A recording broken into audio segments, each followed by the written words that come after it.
सणवार असो किंवा साजरं संगीत जेवणानंतर मुखशुद्धीसाठी खाल्ला जाणारा मुखवास कसा करायचा ते बघणार आहोत। नमस्कार मंडळी, मी रश्मी किचनमध्ये तुमचं खूप खूप स्वागत आहे। आता आपण साहित्य पाहूया। तीळ, ओवा, हळद, सैंधव मीठ, लिंबू रस, जवस, दाणा डाळ, ही बडीशेप। प्रथम आपण एका भांड्यामध्ये बडीशेप घेऊया। ही बडीशेप पाव किलो आहे। बडीशेप स्वच्छ निवडून घेतलेली आहे मी। त्याच्यामध्ये 1 चमचा हळद, 1 चमचा सैंधव मीठ टाकते।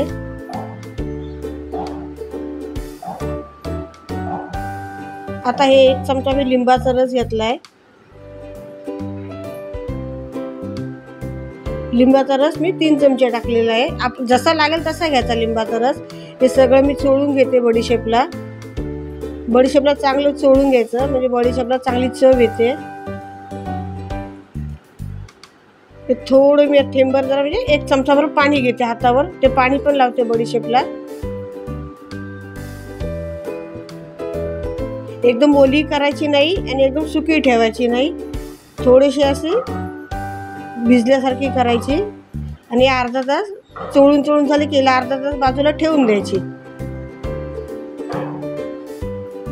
आता मी दुसरं भांडे घेतलेलं आहे। त्याच्यामध्ये मी सफेद तीळ घेतले 100 ग्राम, ओवा घेतलाय,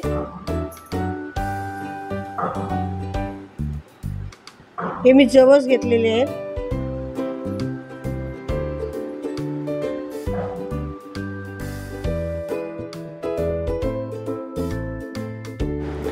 ह्याच्यात आपण सैंधव मीठ टाकायचं आहे।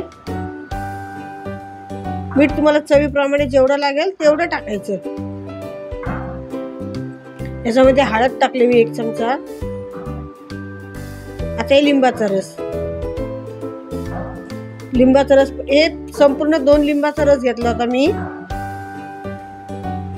याला पण मी असं चोळून लावते।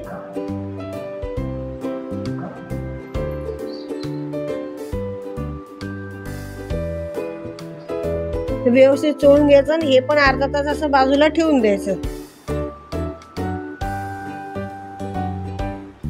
हे थोडंसं पाणी घेतलं, पाणी पण थोडंसं लावलंय।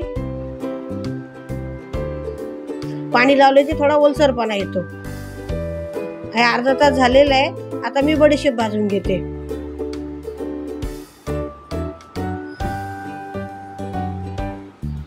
मंद गॅसवर बडीशेप चांगली खमंग भाजून घ्यायची, पण करपवायची नाही, जाळायची नाही, अशी कमी गॅसवरच भाजून घ्यायची। रंग तिचा बदलेपर्यंत बडीशेप चांगली भाजून घ्यायची।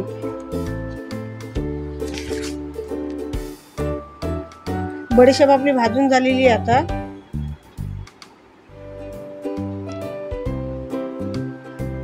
बडीशेप खाल्ल्याने तोंडाला चांगली चव येते, जेवण चांगलं पचलं जातं, म्हणून बडीशेप जेवणानंतर खाल्लीच पाहिजे। बडीशेपला बघा आता कसं चांगला कलर आलेला आहे आणि खमंग भाजून पण झालेली आहे। आता मी ते काढून घेते।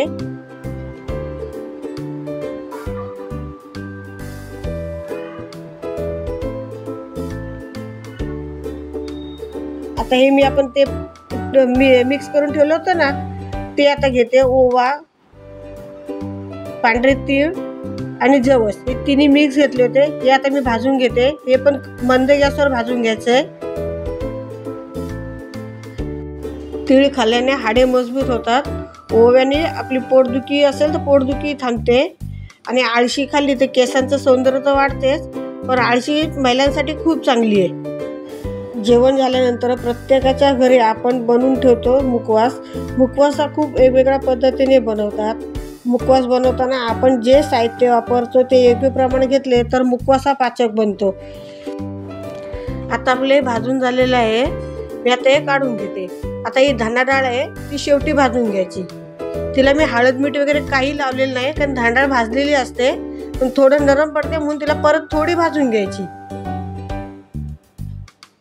ती भाजून झालेली आहे, ती पण मी आता काढून घेते।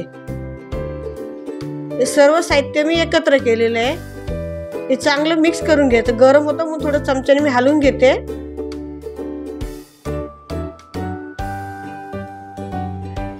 आता हे थंड झालंय, मी हाताने सर्व व्यवस्थित करून घेते आणि आता हे मी चाळून घेते. चाळून घेतले की त्याच्यामध्ये राहील जे हळद मीठ असतं ना ते चाळणीने खाली पडून येतं आणि तोंडाला पण जास्त मीठ लागत नाही.